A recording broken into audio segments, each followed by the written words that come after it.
Est-ce que ça te surprend de voir qu'il y a une longue file comme ça? Ouais, je t'avoue, je m'attendais pas à ce qu'il y ait autant de monde. Tu sais, au début, moi, j'avais un peu l'impression que c'était genre, ah, tu sais, c'est moi et ma blonde, on est un peu, tu sais, on est cassés, on s'est mis dans une mauvaise situation, tu sais. Juste hier, j'ai croisé un de mes amis qui me disait exactement à faire. Attends, j'ai 30$ pour le reste du mois, comment je fais mon épicerie. Je suis au bac alimentaire de l'UQAM parce que c'est près de la moitié des jeunes de 19 à 25 ans qui ont déjà vécu de l'insécurité alimentaire. Moi, je suis allée rencontrer Dominique, qui est un étudiant qui vient chercher de la nourriture ici à chaque semaine puis qui a accepté de nous parler. T'as dit 3 poivrons, c'est ça? Ah ouais, 3 poivrons.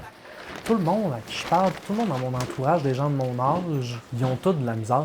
Le côté de honte, quasiment, tu sais, d'être genre, ah ouais, je suis rendu là, genre. Je vais te prendre une poche de lait. Tu sais, moi, je suis sur les prêts étudiants. Dans ma catégorie, je suis au maximum que ce que je peux avoir. OK. OK? Et même à ça, genre, j'ai une carte de crédit avec fucking d'argent dessus. J'ai comme 200$, même pas dans mon compte débit. Les prêts étudiants sont calculés comme quoi tu es censé pouvoir comme vivre au moins à la limite avec ça. Genre, tu sais, sers-toi un peu à la ceinture, mais tu vas y arriver. Mais là, je suis comme, hey, je fais mon épicerie dans des bacs alimentaires. Moi, je la serre, là, la ceinture, tu sais. C'est 12$ avec les taxes. Ça, c'est le prix du bac alimentaire. Ouais. Puis toi, d'avance, tu sais pas il y a quoi dans ton panier, ce que tu vas avoir quand tu arrives ici. Non, c'est ça. Tu sais pas. Il y a toujours de la Miracle Whip. Fouille-moi pourquoi, là, il y a toujours de la Miracle Whip. Je pense que je vais y aller sur la quantité. Quand même, hein?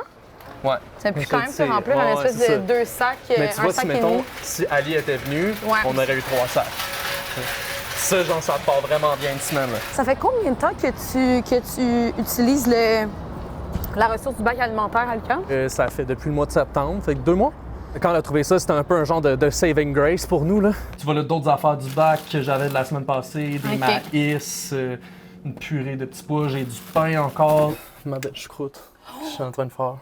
Ouais. Tu dirais que tu as toujours eu un peu ce sentiment-là d'insécurité alimentaire ou c'est quand même relativement... Non, c'est plutôt récent. C'est depuis que je suis étudiant. Dans le temps, j'allais au marché Jean Talon. C'est là que j'allais chercher mes fruits et légumes. Là, ça te donne une idée de on n'est pas en même place. Là. J'ai l'impression qu'il y a vraiment du monde qui pense que qui pourrait entendre nos témoignages puis se dire comme il n'y a pas vraiment d'insécurité dans le fond puisque vous mangez, genre, tu vois, genre puis vous avez de la bouffe, mais dans le sens où c'est comme c'est pas à partir du moment où genre OK ben là t'as plus de bouffe devant toi puis c'est comme tu sais l'insécurité elle commence avant ça, genre le moment où tu te mets vraiment à y penser comme étant OK ben là faut que je me budgète sur tout dont sur ma bouffe, puis c'est pas me budgéter genre tu sais faire des économies pour un voyage, genre non faire des économies pour vivre, genre, tu sais, juste pour survivre, genre.